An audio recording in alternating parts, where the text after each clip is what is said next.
निर्देशांक ज्यामिति में हम लोग देखेंगे कक्षा 9th में थोड़ा सा हम लोगों ने पढ़ा था।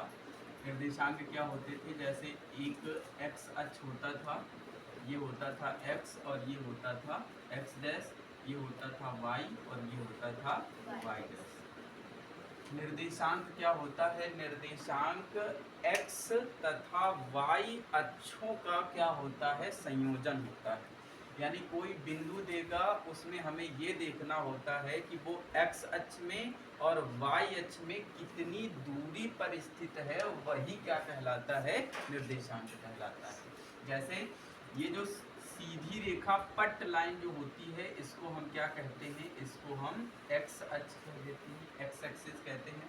और ये जो ऊर्ध्वाधर लाइन होती है, यानी ऊपर से सीधा नीचे की ओर आती है, इसको हम क्या कह देते हैं, वाई अक्ष होता है। ये डैश क्या दर्शाता है, ये डैश दर्शाता है कि माइनस का साइन है, ये डैश दर्शाता है कि माइनस का साइन है, और ये जिसमें डैश नहीं लगा है ये दर्शाता है कि ये प्लस का साइन है, और जिसमें प्लस का साइन है उसमें कोई साइन आपको नहीं दिखाएगा, मतलब यहाँ कोई साइन नहीं है, इसका मतलब है ये प्लस है। अब जैसे मान लो हमने कहा आपसे यहाँ पे कोई बिंदु स्थित है, यहाँ पे कोई बिंदु स्थित है, हमें इसकी क्या करनी है, स्थिति पता करनी है। यहाँ पे कोई बिंदु है, इसका हमने मान दे दिया 5,4, इसका मान हमने दे दिया 5,4 है। इसकी स्थिति हमें क्या करनी है, पता करनी है। तो यही बिंदु जो है यही क्या कहलाएगा, निर्देशांक कहलाएगा। जैसे एक्स एक्सिस में कितनी दूरी पर स्थित है, तो हम देखेंगे यहाँ पे 1 2 3 4 और ये हो जाएगा 5। एक्स एक्सिस में ये कितनी दूर स्थित है, 5 में स्थित है। ऊपर देखेंगे 1 2 3 और ये हो गया 4, यानी ऊपर कितनी दूरी इस पर स्थित है, 4। यानी नीचे से हम x में गए तो कितनी दूर हमें जाना पड़ा, 4 जाना पड़ा, और ऊपर गए तो ऊपर कितना जाना पड़ा, ऊपर नीचे 5 जाना पड़ा, और ऊपर कितना जाना पड़ा, ऊपर हमें 4 जाना पड़ा। तो ये जो 5 गए हैं और ये जो ऊपर 4 गए हैं, यही क्या कहलाता है, यही निर्देशांक कहलाता है। इसी को हम केवल निर्देशांक कोऑर्डिनेट्स भी कह देते हैं, केवल निर्देशांक। और निर्देशांकों को हम प्रदर्शित किससे करते हैं, x, y से प्रदर्शित करते हैं। वो x का मान प्लस भी हो सकता है और वो माइनस भी हो सकता है। प्लस होगा तो वो कंडीशनें दूसरी चेंज हो जाएंगी। अब इस वाले कंडीशन को, यानी इस चतुर्थांश को हम कहते थे प्लस प्लस होता था, ठीक है। ये प्लस प्लस होता था, इसको हम क्या कहते थे, प्रथम चतुर्थांश, प्रथम क्वाड्रेंट। और ये इधर आ देते हैं तो ये हो जाता है हमारे पास माइनस, ठीक है, ये हो जाएगा हमारे पास माइनस और प्लस, ये हो जाता है द्वितीय चतुर्थांश। अब ये माइनस प्लस आ कैसे रहा है, सबसे पहले आपको x में जाना है, तो x में माइनस है तो माइनस गए हैं, x में माइनस है तो माइनस लगा दिया, और ऊपर गए हैं तो प्लस है तो ऊपर प्लस लगा दिया। अब यहाँ आएंगे, ये होता है तीसरा चतुर्थांश, इसको हम कहते हैं दूसरा चतुर्थांश, और इसको हम कहते हैं थर्ड चतुर्थांश। तो तीसरे में हम लोग जब आएंगे तो यहाँ पे x में क्या मिला, माइनस मिला, और यहाँ नीचे आए तो क्या मिला, माइनस मिला। यानी दोनों स्थिति में हमें क्या मिल रहा है, माइनस मिल रहा है। तो तीसरे चतुर्थांश में कोई संख्याएं क्या होती हैं, माइनस माइनस की होती हैं। चतुर्थ चतुर्थांश में आएंगे तो x एक्सिस में किसका मिलेगा, प्लस का मिलेगा, और नीचे आएंगे तो किसका मिलेगा, माइनस का मिलेगा। यानी चतुर्थ चतुर्थांश में क्या होता है, प्लस माइनस होता है। या तो आप डायरेक्ट याद रखो कि plus plus minus minus plus minus, या तो फिर आप अपने हिसाब से बना सकते हो जैसे हमने आपको बताया। यहाँ प्लस है, यहाँ प्लस है, तो इधर क्या होगा, प्लस प्लस होगा।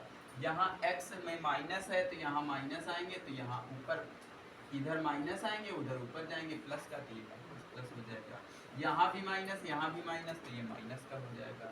यहाँ प्लस है, यहाँ माइनस है, तो ये हमारे पास प्लस माइनस हो जाएगा। ये होता था, ये कक्षा 9th का पोर्शन है, इतना कोऑर्डिनेट ज्योमेट्री में हम लोगों ने पढ़ा था, ठीक है। एक बात और ध्यान रखना है, ये जो x होता था इसी को हम क्या कहते थे, भुज कहते थे, ठीक है। और इसी को हम क्या कहते थे, y जो होता था, y को हम क्या कहते थे, कोटि कहते थे। लेकिन ये भुज और कोटि से अब आपका कोई मतलब नहीं है, सिर्फ आपको याद रखना है x और y, ठीक है।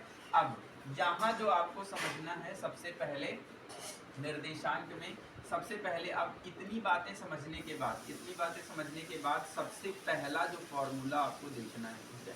सबसे पहले अब यहाँ से हम सूत्र देख रहे हैं, तो सबसे पहला जो फॉर्मूला आपको मिलेगा वो फॉर्मूला क्या होता है, बीच की दूरी का। बीच की दूरी यानी डिस्टेंस बिटवीन 2 पॉइंट्स। एक पॉइंट यहाँ पे है और एक पॉइंट यहाँ पे है, इसका नाम A है, इसका नाम B है, और इनके दोनों की बीच की दूरियां हमें क्या करनी है, ज्ञात करनी है। A बिंदु है, B बिंदु है, इन दोनों के बीच की दूरियां ज्ञात करनी है। किन्हीं दो बिंदुओं के बीच की दूरी हम तभी ज्ञात कर सकते हैं जब उनके हमें क्या पता हो, निर्देशांक पता हो, यानी x और y के मान क्या होने चाहिए, पता होने चाहिए। यानी A में वो बिंदु कितना है और B में वो बिंदु कितना है, हमें वो मान क्या होने चाहिए, पता होने चाहिए। हम यहाँ पे लिख सकते हैं ये x1 है, ये x1 है और ये y1 है। हम इसको कह सकते हैं ये x2 है और ये हमारे पास y2 है। तब इनके जो बीच की दूरी का फॉर्मूला बन जाता है d बराबर अंडर रूट ऑफ, ठीक है, under root of x1 minus x2 का होल स्क्वायर प्लस फिर ये आ जाएगा y1 माइनस y2 का होल स्क्वायर। आप यहाँ पे क्या कर सकते हो, x2 माइनस x1 भी कर सकते हो और y2 माइनस y1 भी कर सकते हो, लेकिन ध्यान इतना रखना है, पता लगा आपने x2 माइनस x1 कर दिया और यहाँ y1 माइनस y2 कर दिया, तब गलत हो जाएगा। या तो 1 से 2 दोनों में घटा दो और या तो 2 से 1 दोनों में घटा दो। अगर 2 इसमें आगे लेना है तो 2 इसमें भी आगे लेना पड़ेगा, ठीक है। वो कोई भी फॉर्मूला आप बना सकते हैं। ये हो जाएगा पहला नंबर फॉर्मूला। फिर इसके बाद दूसरा नंबर फॉर्मूला होता है मध्य बिंदु का।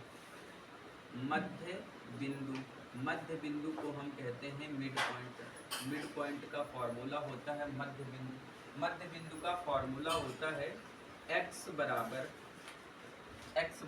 या फिर आप ऐसे लिख सकते हैं कैपिटल X बराबर x1 प्लस x2 अपॉन 2, फिर y बराबर y1 प्लस y बराबर y1 plus y2 upon 2।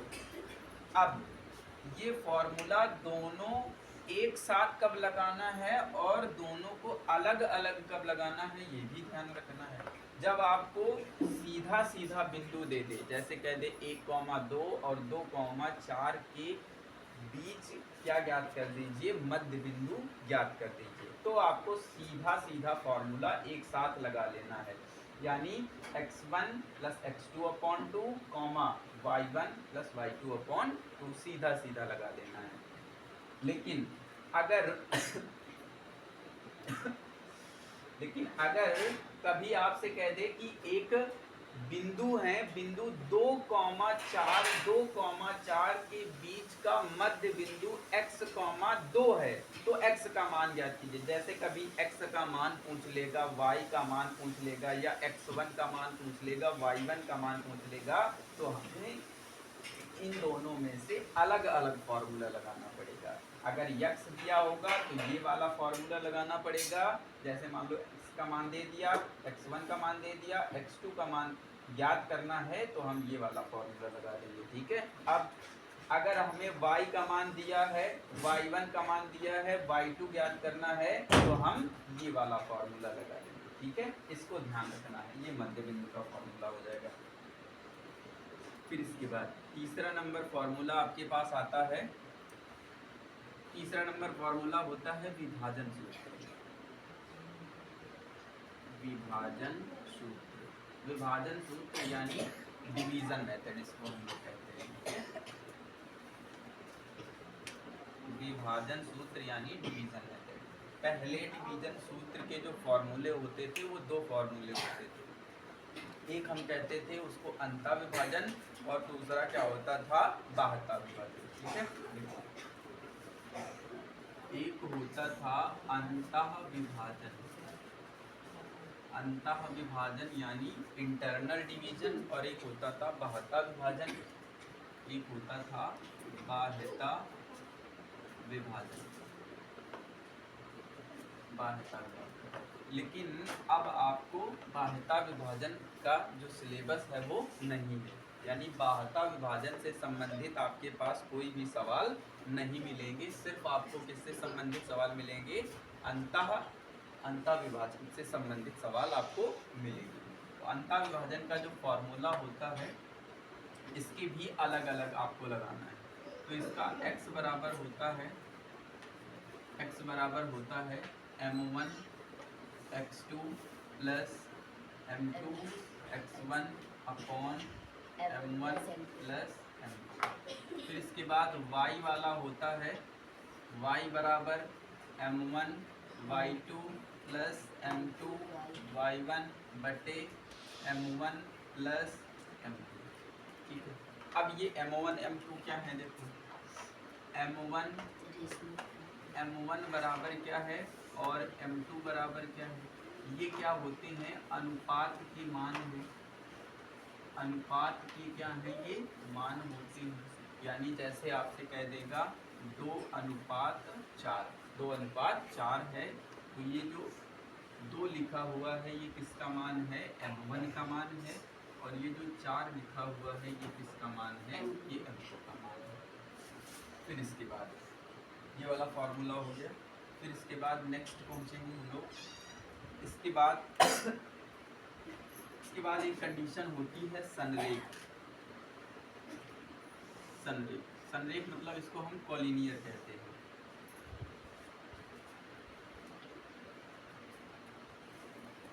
Collinear कहते हैं। और संरेख के लिए हमें क्या होता है? यहाँ पे जो हम संरेख के लिए पढ़ते हैं, यहाँ जो त्रिभुज का क्षेत्रफल होता है, त्रिभुज का क्षेत्रफल का जो आंसर आता है वो कितना आना चाहिए? 0 आना चाहिए। यानी अगर त्रिभुज का क्षेत्रफल जो है वो 0 हो जाए तो ऐसी स्थिति क्या कहलाती है? संरेख कहलाती है। जो त्रिभुज का क्षेत्रफल होता है, त्रिभुज का क्षेत्रफल का जो फॉर्मूला होता है वो होता है 1/2 x1, फिर यहाँ पे y2 minus y3 plus x2 y3 minus y1 plus x3, और ये हो जाएगा y1 माइनस y2। ये हमारे पास क्या हो जाता है? फॉर्मूला हो जाता है। त्रिभुज का क्षेत्रफल का फॉर्मूला ये होता है।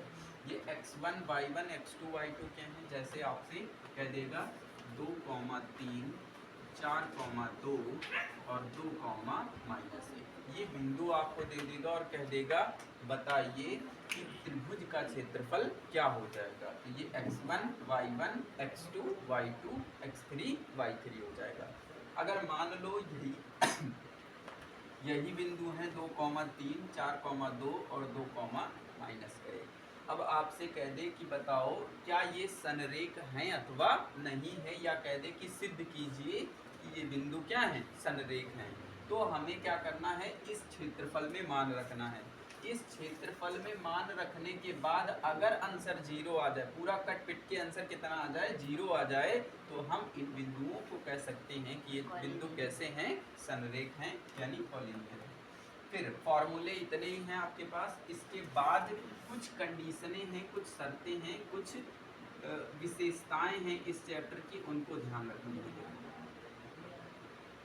विशेषताएं हैं, सबसे पहली नंबर बात जो यहाँ आपसे पूछता है वो आपसे ये कहता है, अगर एक समबाहु त्रिभुज है, समबाहु त्रिभुज है, समबाहु त्रिभुज मतलब इक्विलेटरल ट्रायंगल, समबाहु त्रिभुज होने के लिए जो कंडीशनें आती हैं, यानी D1 बराबर D2 बराबर D3, यानी 3 बीच की दूरियां हम लोग निकालेंगे। जैसे मान लो हमारे पास क्या है? एक ये क्या है? त्रिभुज है, इसका नाम A है, इसका नाम B है, इसका नाम C है, और यहाँ पे कोई बिंदु दिया, यहाँ पे कोई बिंदु दिया, यहाँ पे कोई बिंदु दिया।